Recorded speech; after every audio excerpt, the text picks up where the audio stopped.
सुंदरगढ़ एक बहुत ही सुंदर और खुशहाल गांव था। गांव की सुंदरता देखते आंखें नहीं थकती थी। गांव में सभी लोग एक दूसरे से मिलजुल कर रहते थे।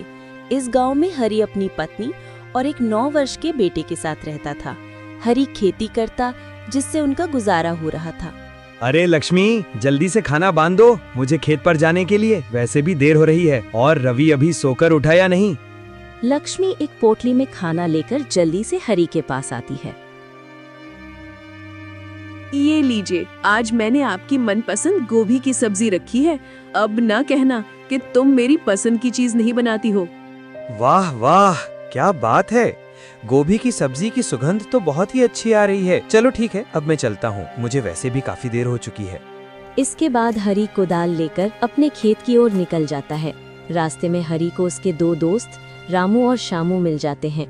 अरे हरि भाई, आज खेत पर जाने के लिए काफी देर हो गई, क्या बात है? आज भाभी ने खाना देर से बनाया था क्या? हाँ भाई, तुम बिल्कुल सही समझे। लेकिन तुम दोनों यहाँ पर खड़े होकर क्या चर्चा कर रहे हो? तुम्हें आज काम पर नहीं जाना है क्या? नहीं नहीं, ऐसी कोई बात नहीं है। हमें काम पर जाना है, लेकिन इस बार गांव में जो कड़ाके की ठंड पड़ने वाली है, तो हम दोनों बस उसी पर चर्चा कर रहे थे। ठंड तो हर साल गिरती है, तो इस बार इतनी चिंता करने वाली कौन सी बात है? कहीं तुम दोनों इस बात के लिए चिंता तो नहीं कर रहे हो कि तुम्हें ठंड में नहाना पड़ेगा? ये बोलकर हरि जोर जोर से हंसने लग जाता है। अरे नहीं हरि भाई, इस बार हमें ऐसा सुनने में आया है कि इस बार गांव में खून जमा देने वाली ठंड गिरेगी। तुम्हें तो पता ही होगा, पिछले वर्ष ठंड के कारण गांव से 6 लोगों की मृत्यु हो गई थी, और इस बार तो पिछली बार से भी ज्यादा ठंड गिरने वाली है। तो पता नहीं क्या होगा। हाँ, और हमारे पास इतने पैसे भी नहीं हैं कि हम मोटे मोटे कंबल और रजाई खरीद सकें। मुझे तो बस अपने परिवार की चिंता है। पिछली सर्दी हमने बहुत ही मुश्किल से बिताई थी। पता नहीं इस बार क्या होगा। मुझे तो अभी से ही बहुत डर लग रहा है। अच्छा, तो ऐसी बात है।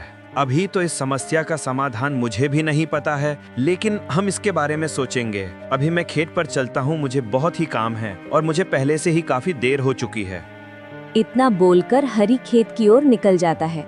हरि खेतों में काम कर रहा था, तभी उसे ठंड से बचने और बहुत सारा पैसा कमाने की एक तरकीब दिखाई देती है।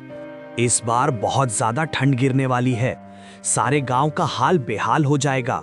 क्यों ना मैं जंगल से लकड़ियां काटकर जमा कर लूं, और जब कड़ाके की सर्दी गिरेगी तो मैं उन्हें अच्छी कीमतों पर बेचूंगा। और अगर मेरा ये उपाय सफल हुआ तो मेरे पास बहुत सारा धन इकट्ठा हो जाएगा, और फिर शायद मेरी गरीबी के दिन भी खत्म हो जाएं। फिर हरि कुदाल लेकर घर की ओर निकल जाता है। कुछ देर बाद हरि घर पहुंच जाता है। अजी, क्या बात है, आज आप खेत से बहुत जल्दी लौट आए? कोई समस्या है क्या, या फिर आपकी तबीयत ठीक नहीं है? अरे नहीं भाग्यवान, मैं जब खेत पर जा रहा था तब रामू और शामू से मेरी मुलाकात हुई। उन्होंने बताया कि इस बार गांव में कड़ाके की ठंड गिरेगी। इसीलिए मेरे मन में एक योजना आई है कि मैं जंगल से सूखी लकड़ियां काटकर इकट्ठा कर लूं, और जब खून जमा देने वाली ठंड गिरे तब मैं उन्हें बेचकर बहुत सारा पैसा कमाऊं। हाँ, आपकी बात तो बिल्कुल सही है। हम ये कर तो सकते हैं, मानना पड़ेगा हरि जी। आपका दिमाग तो मेरी जुबान से भी तेज चलता है। हाँ हाँ ठीक है, अब मैं जंगल से लकड़ियां काटने के लिए जा रहा हूँ, और तुम ये बात किसी को भी मत बताना, नहीं तो हमारे सारे किए कराए पर पानी फिर जाएगा। नहीं नहीं जी, मैं ये बात किसी को नहीं बताऊंगी। मैं इस बात को खाने की तरह ही पचा लूंगी। दोनों हंसने लग जाते हैं, और फिर हरि कुल्हाड़ी लेकर जंगल की ओर लकड़ियां काटने के लिए निकल जाता है। कुछ दूर चलने के बाद उसे कुछ सूखे पेड़ दिखाई देते हैं। वाह, क्या बात है, यहाँ तो बहुत सारे सूखे पेड़ हैं। मैं अब लकड़ियाँ काटना शुरू करता हूँ। बहन, क्या तुम जानती हो, इस बार जंगल में कड़ाके की ठंड गिरने वाली है। मुझे तो बहुत ही चिंता हो रही है। मैं सब जानती हूँ तुम्हें किस चीज की चिंता हो रही है। तुम वैसे भी 2-3 दिन में एक बार नहाती हो, और जब ठंड आती है तो तुम 15-20 दिन में एक बार नहाती हो। हाँ हाँ, जैसे कि तुम हर दिन नहाती हो। बड़े बुजुर्ग कह गए हैं कि दूसरों का बुरा कहने से पहले खुद की गिरीबान में झांक लेना चाहिए। भले ही मैं 15-20 दिन में एक बार नहाती हूँ, लेकिन मैं तुमसे सुंदर ही दिखती हूँ। और अगर यकीन ना हो तो सारे गांव वालों से पूछ लेना। आए बड़ी मुझे ज्ञान देने वाली। हाँ, ये बात तो सही है। बस एक ही समस्या है कि तुम्हारे शरीर से बदबू बहुत आती है, इसलिए सुंदर दिखने के साथ साथ कभी-कभी नहा भी लेना चाहिए। हाँ ठीक है, मैं जानती हूँ, और ये भी जानती हूँ कि लोगों की तरह तुम भी मेरी खूबसूरती से जलती हो। ठीक है, तुम दोनों ही सुंदर हो और हर रोज नहाती हो। अब लड़ाई करना बंद करो और ये सोचो कि इस बार ठंड से कैसे बचा जाए, नहीं तो हम सबकी कुल्फी जम जाएगी। बचने का तो बस एक ही उपाय है, कंबल के अंदर रहो और पानी से दूर रहो। दूसरी ओर हरी हर रोज जंगल जाता और ढेर सारी सूखी लकड़ियां काट कर लाता। एक दिन सुबह जब कुल्हाड़ी लेकर हरी लकड़ी काटने के लिए जा रहा था, तभी उसे रामू और श्यामू रोक लेते हैं। अरे हरी भाई, तुम ढेर सारी सूखी लकड़ियां हर रोज काट कर क्यों ला रहे हो? अरे भाई, तुम तो जानते ही हो कि मेरी पत्नी को खाना बनाने का कितना शौक है। वो हर रोज तरह तरह के पकवान बनाती है, जिसके कारण काफी सारी लकड़ियां चूल्हा जलाने के लिए लग जाती हैं। इसीलिए मुझे हर रोज लकड़ियां काटने के लिए जंगल जाना पड़ता है। लेकिन हरी भाई, हमें तो ये पहली बार पता लगा कि तुम्हारी पत्नी खाना बनाने की शौकीन है। हमने पहले ऐसा कभी नहीं सुना है। फिलहाल छोड़ो, तुम कह रहे हो तो सही ही होगा। रामू और श्यामू को हरी की बात सुनकर कुछ अजीब लग रहा था, लेकिन उन्होंने इन बातों पर ज्यादा ध्यान नहीं दिया। ठीक है भाई, अब मैं चलता हूँ। कुछ दिन इसी तरह बीत गए। हरी जंगल जाता और सूखी लकड़ियां काट कर लाता। अब उसके पास बहुत सारी लकड़ियों का भंडार हो गया था। कुछ ही दिन बाद गांव में ठंड गिरना भी शुरू हो गई थी। हरी अपने घर के बाहर एक बोर्ड लगा देता है, जिसमें 1 किलो लकड़ी की कीमत 5 रुपए लिखी थी। जब सभी गांव वाले वो बोर्ड देखते हैं तो उन्हें हरी की सारी चतुराई का पता चल जाता है कि वो क्यों हर रोज सूखी लकड़ियां काटने जंगल जाता था। भाई, क्या तुमने हरी के घर के बाहर वो बोर्ड देखा जिसमें 1 किलो लकड़ी की कीमत 5 रुपए लिखी थी? हरी ने बहुत ही चतुराई दिखाई है। वो जंगल से फ्री में लकड़ियां काटकर हमें 5 रुपए किलो बेच रहा है। हाँ भाई, तुमने बिल्कुल सही कहा। हर रोज जब हरी जंगल में सूखी लकड़ियां काटने जाता था, तब हम उससे पूछते थे कि तुम इतनी सारी लकड़ियों का क्या करोगे? तब वह हर रोज कुछ ना कुछ बहाने बना दिया करता था। हमें तो तभी उस पर शक हो गया था, लेकिन हमें ये नहीं पता था कि वह ऐसा काम कर सकता है। अरे, तो अब इसमें सोचने वाली कौन सी बात है? हरी से 5 रुपए किलो लकड़ी खरीदने से बढ़िया है कि हम सभी कल जंगल जाएंगे और हम भी सूखी लकड़ियां काट कर लेकर आएंगे।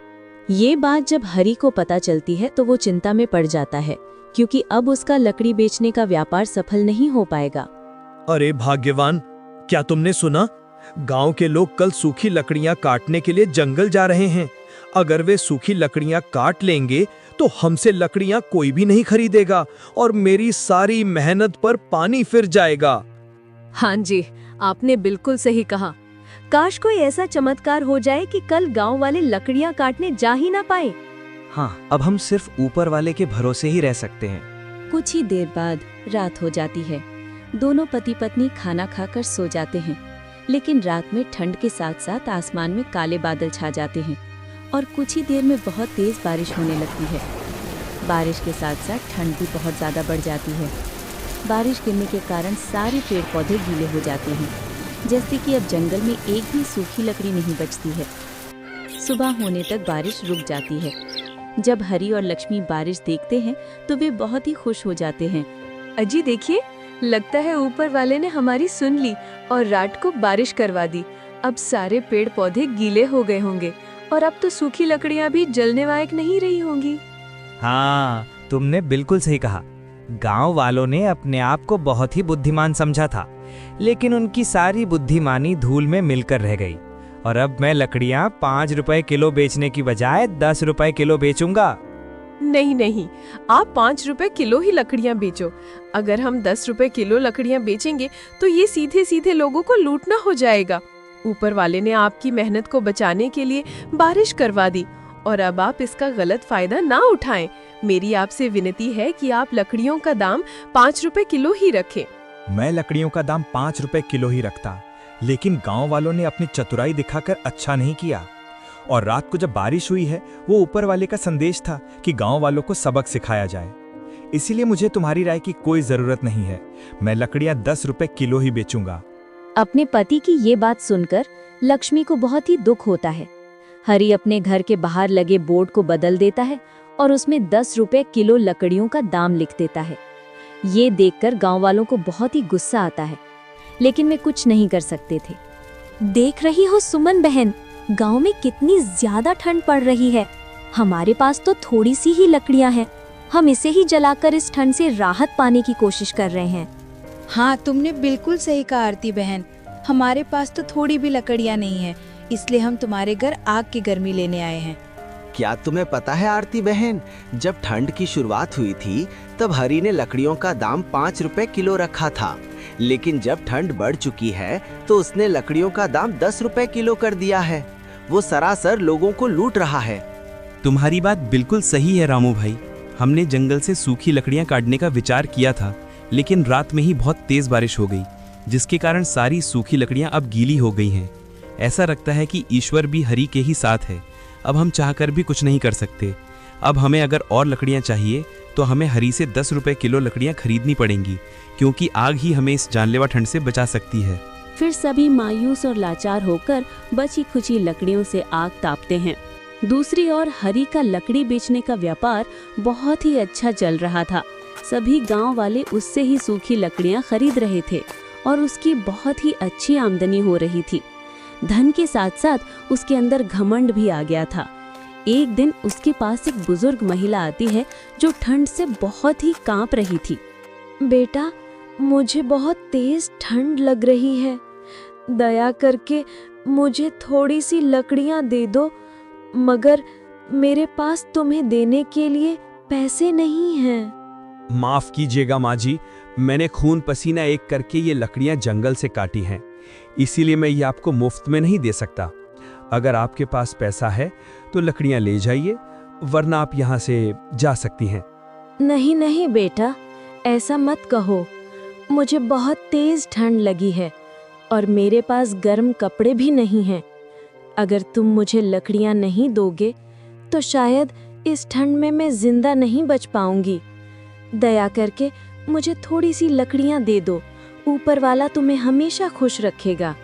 अरे माँ जी, ऊपर वाले ने मुझे ऐसे ही बहुत खुश रखा है। मुझे आपकी मुफ्त की दुआओं की कोई जरूरत नहीं है। मैं आपको मुफ्त में लकड़ियां नहीं दूंगा। आप मेरा समय व्यर्थ ना गवाएं। आप यहाँ से जा सकती हैं। बूढ़ी औरत बहुत ही निराश मन से वहाँ से चली जाती है। हरि के पास पैसे के साथ साथ अहंकार भी आ गया था और उसे शायद ये पता नहीं था कि अहंकार ही इंसान के अंत का कारण होता है। अगले दिन हरि को किसी काम से दूसरे गांव जाना था। अगली सुबह हरि लक्ष्मी से कहता है, मेरी बातों को ध्यान से सुनो। मैं किसी जरूरी काम से दूसरे गांव जा रहा हूँ। लकड़ी बेचने का काम तुम आज के लिए संभाल लेना, और याद रहे किसी को भी मुफ्त में एक भी लकड़ी का टुकड़ा मत देना। आप लोगों पर इतना अत्याचार कर रहे हैं, मुझे ये बिल्कुल भी सही नहीं लग रहा। अभी भी मौका है। हमें पैसे कमाने के साथ साथ दुआएं भी कमानी चाहिए। आप मेरी बात को मान लीजिए और लकड़ियों की कीमत कम कर दीजिए, ताकि सभी इस जानलेवा ठंड से बच सके और हमारा भी थोड़ा मुनाफा हो जाए। अब मेरे दिन इतनी भी कमजोर नहीं है कि मैं तुम्हारी बातें सुनूं। मैं जितना बोलता हूँ बस तुम उतना ही करो। तुम्हें अपना दिमाग चलाने की कोई जरूरत नहीं है, नहीं तो अच्छा नहीं होगा। अपने पति की ऐसी कड़वी और क्रोधजनक बातें सुनकर लक्ष्मी इसके आगे कुछ भी नहीं बोल पाती, लेकिन वो मन ही मन ये समझ जाती है कि विनाश की घड़ी नजदीक है। इसके बाद हरि दूसरे गांव की ओर निकल जाता है। घर में अब सिर्फ हरि की पत्नी और उसका 9 साल का बेटा ही था। लक्ष्मी घर के बाहर बैठकर आग ताप रही थी और उसका बेटा रवि घर के अंदर खेल रहा था। रवि को बहुत ही ठंड लग रही थी और रवि अभी बहुत ही नादान था। मुझे कितनी ठंड लग रही है माँ, तुम बाहर आग की गर्मी ले रही हो। यहाँ जो पिताजी ने सूखी लकड़ियाँ रखी हैं, मैं भी उसमें आग लगाकर आग ताप लेता हूँ। रवि बहुत ही नादान था। वो ये नहीं जानता था कि एक लकड़ी में आग लगाने से सारी लकड़ियाँ जल जाएंगी। रवि एक लकड़ी में आग लगा देता है। लकड़ियाँ सूखी थीं, इसलिए तुरंत ही सारी लकड़ियों में आग लग जाती है। देखते ही देखते उनका घर जलने लग जाता है। लक्ष्मी बाहर खड़ी होकर रोते हुए सिर्फ तमाशा देखती रह जाती है। क्योंकि घर के अंदर जाने का कोई भी रास्ता नहीं था। पूरे घर में भयंकर आग लग चुकी थी और कोई भी गांव वाला आग बुझाने के लिए नहीं आया, क्योंकि हरि ने सब पर थोड़े से पैसे के लिए अत्याचार किया था। उस आग में हरि का बेटा रवि भी जलकर मर जाता है। कुछ घंटे बाद घर जलकर राख में बदल जाता है। जब हरि घर वापस आता है तो लक्ष्मी उसे सारी कहानी बताती है। ये सुनकर हरि बहुत ही रोने लग जाता है और उसे अपनी गलती की सज़ा मिल जाती है।